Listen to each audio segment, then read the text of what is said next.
नमस्कार दोस्तों, हमारे चैनल में आपका स्वागत है। दोस्तों, यह वीडियो उन लोगों के लिए ज़्यादा इम्पोर्टेंट है जो कि बीई या डिप्लोमा होल्डर हैं, जिन्होंने आईटीआई लेवल का नहीं पढ़ा हुआ है टेक्निकल, उनके लिए इम्पोर्टेंट वीडियो है दोस्तों। आप जानते हैं टेक्निकल टीओ की वैकेंसी आ चुकी है, ठीक है। आपको कम समय है, बहुत कम समय है और आपको अगर आपको टेक्निकल आईटीआई लेवल का बिल्कुल भी नॉलेज नहीं है तो ये वीडियो आपके लिए बहुत ज़्यादा हेल्पफुल होंगे। ये वीडियो से आप पूरा, मैं ये नहीं बोल सकता कि आप पूरा 100% कवर कर पाएंगे, लेकिन मैं आपको ये तो बोल सकता हूँ, ये बोल सकता हूँ कि आपका टेक्निकल कम से कम इस लेवल का हो जाएगा कि आप जो ऑब्जेक्टिव देख के रख सके उसमें आप कम से कम अंदाजा तो लगा पाएंगे कि क्वेश्चन सही है क्या नहीं। ठीक है, ये यहाँ तक मैं आपको कोशिश कर सकता हूँ दोस्तों। आगे मेहनत आपकी है, ठीक है।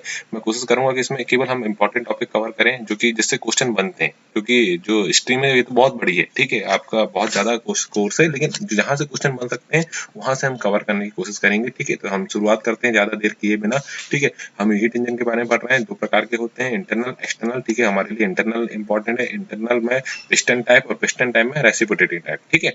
ये हमारे लिए इंपॉर्टेंट, ठीक है। इंटरनल कंबशन इंजन वो होते हैं जिनमें सिलेंडर के भीतर ईंधन का दहन होता है। आउटसाइड जिसमें बाहर ईंधन का दहन होगा वो क्या होंगे, एक्सटर्नल कंबशन इंजन। इसमें खास बात यह है, इंटरनल कंबशन इंजन, हमको इंटरनल कंबशन इंजन में फोकस करना है। इसमें होंगे स्पार्क इग्निशन। स्पार्क इग्निशन जहां भी आए समझ जाइए, स्पार्क इग्निशन मतलब एसआई, ठीक है। एसआई अर्थात स्पार्क इग्निशन इंजन। और ये कौन से होंगे, पेट्रोल इंजन या गैसोलीन इंजन। कंप्रेशन इग्निशन मतलब जो कि डीजल इंजन है वो कंप्रेशन इग्निशन इंजन है। आप इस बात को याद रखिए, ठीक है। अंतर की बात करें, जो काम के अंतर है वो याद रखिए।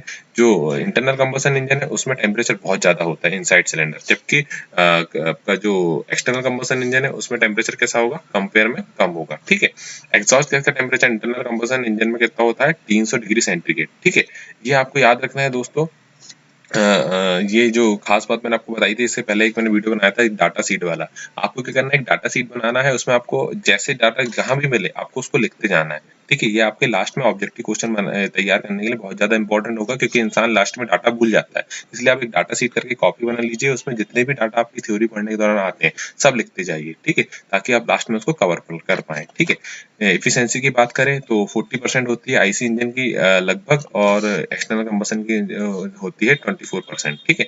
आगे बात करते हैं क्लासिफिकेशन ऑफ इंजन की, जो कि इंपॉर्टेंट टॉपिक है, ठीक है। देखिए, नंबर ऑफ सिलेंडर के अनुसार दो होते हैं, सिंगल और मल्टी सिलेंडर, ठीक है। अब अरेंजमेंट ऑफ सिलेंडर, ठीक है। अरेंजमेंट ऑफ सिलेंडर के हिसाब से डायग्राम से भी क्वेश्चन आता है आपको, और क्रैंकशाफ्ट की लेंथ से क्वेश्चन बनता है, आपकी डिग्री से क्वेश्चन बनता है, ये सब चीज से बनता है, तो इसको हमको पढ़ना बहुत जरूरी है, ठीक है। अरेंजमेंट ऑफ सिलेंडर के अनुसार से इंजन अलग अलग प्रकार के होते हैं, तो बात करते हैं। चलिए, सबसे पहले होता है इनलाइन इंजन। इनलाइन इंजन, ये डायग्राम बना हुआ है दोस्तों।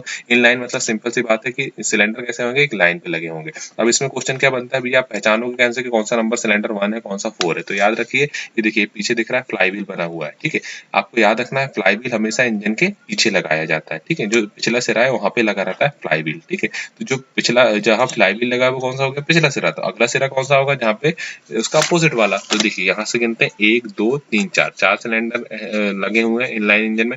ये देखिए डायग्राम में पिस्टन दिख रहा है, ये कनेक्टिंग रॉड है और ये क्रैंकशाफ्ट, ठीक है। तो इनलाइन इंजन जो होता है उसमें याद रखना, इसमें जो आपका क्रैंकशाफ्ट है वो लंबा होता है, इसकी लंबाई सबसे ज्यादा होती है, ठीक है। अगर आपको ऑब्जेक्टिव पूछे, 4 ऑप्शन दे दे कि निम्न में से किस इंजन की का क्रैंकशाफ्ट लंबा होता है, आपको 4 ऑप्शन दे दे, inline, V engine, radial engine, opposed engine, तो आपको याद रखना है सबसे ज्यादा लंबा किसका होगा, इनलाइन इंजन का। सिलेंडर की संख्या के अनुसार इनलाइन इंजन का ज्यादा लंबा होता है, ठीक है। आपका अगला आता है वी इंजन, ठीक है। हाँ, एक और चीज इनलाइन इंजन में इसमें क्या होगा कि आपकी बेटर बैलेंसिंग मिलती है आपको, और यूनिफॉर्म टॉर्क आपको प्रदान मिलता है, दिया जाता है, ठीक है।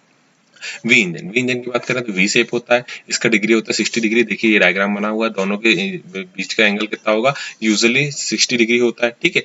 साथ ही साथ कैसे होते हैं, इसकी लंबाई इनलाइन इंजन की तुलना में कैसी होगी, कम होगी, और ऊंचाई भी कैसी होगी, कम होगी, ठीक है। ये देखो, छोटा इंजन होगा तो क्या होगा, जो टू व्हीलर रेसिंग बाइक्स होती हैं, ठीक है, उसमें हम वी इंजन का प्रयोग कर लेते हैं, ठीक है। अपोज्ड इंजन, अपोज्ड इंजन क्या होंगे, हॉरिजॉन्टल अपोज्ड होते हैं इनके सिलेंडर, देखिए एक दूसरे से अपोज्ड है, ठीक है। अब चूंकि अपोज्ड है इसलिए क्रैंकशाफ्ट कैसी होगी, छोटी होगी, ठीक है। क्रैंकशाफ्ट छोटी होती है, बेटर मैकेनिकल बैलेंस प्राप्त होता है आपको, मतलब क्रैंकशाफ्ट किसकी तुलना में छोटी होगी, इनलाइन इंजन की तुलना में छोटी होगी, ठीक है। तो ये होता है आपका अपोज्ड इंजन, बेटर बैलेंसिंग मिलती है, बेटर मैकेनिकल बैलेंस मिलता है, और इंजन स्मूथली रन होता है, ठीक है। अगला है आपका रेडियल इंजन। रेडियल इंजन में क्या होगा, जो जबकि सिलेंडर है वो एक राउंड के शेप में लगे होते हैं, इसलिए इसको रेडियल इंजन बोलते हैं। क्रैंकशाफ्ट कॉमन होती है, ठीक है, इसलिए higher combustion speed, high speed मिलती है, और हायर कंबशन प्रेशर आपको प्राप्त होता है, ठीक है।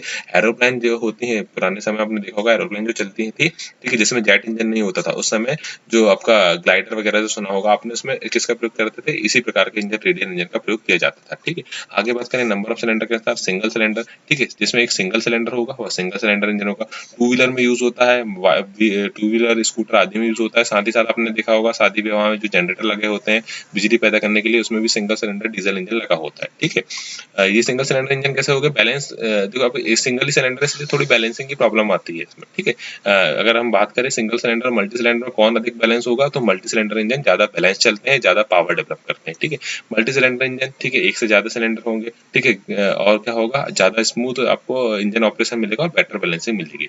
फ्यूल के अनुसार पेट्रोल इंजन होंगे और डीजल इंजन होंगे। ठीक है, टाइप ऑफ बॉयलर इंजन बहुत बहुत बहुत ज्यादा इंपॉर्टेंट टाइप है। इसमें आपको क्वेश्चन कहाँ से देगा पता है दोस्तों, आपको क्या देगा, डायग्राम बना के दे देगा और पूछेगा बताइए कौन सा हेड इंजन है। ठीक है, या आपको पूछ लेगा कि वाल्व इधर पे लगा हुआ तो कौन सा इंजन है। तो इसके लिए मैंने एक सेपरेट वीडियो बनाया है, एनिमेटेड वीडियो है, वो आप देख सकते हैं। मैं आपको लिंक में इसका डिस्क्रिप्शन में इसका लिंक दूंगा, इसको आपको जाके देखना, इससे क्वेश्चन बनते ही हैं। ठीक है, इसकी आकृति, ये बहुत कंफ्यूजिंग टॉपिक है, इसको आप ध्यान से देख लेना, यहाँ से क्वेश्चन आपका बन जाएगा। ठीक है, आगे बात करें एप्लीकेशन ऑफ इंजन स्पीड के अनुसार, कांस्टेंट स्पीड जो एक लगातार सेम स्पीड में चलेगा, कांस्टेंट स्पीड, और वेरिएबल स्पीड मतलब जिसमें आपके इंजन की स्पीड चेंज होती रहेगी। ठीक है, वो कैसा होगा, वेरिएबल स्पीड इंजन होगा। ठीक है, कूलिंग सिस्टम के अनुसार एयर कूल्ड, वाटर कूल्ड। ठीक है, एयर कूल्ड इंजन कैसे होंगे, जो छोटे इंजन होते हैं, बाइक वगैरह के इंजन होते हैं, जो सिंपल छोटे छोटे इंजन है, आप जितने भी अधिकतर छोटे इंजन जैसे कर लेते हैं अपन, एयर कूल्ड कर लेते हैं।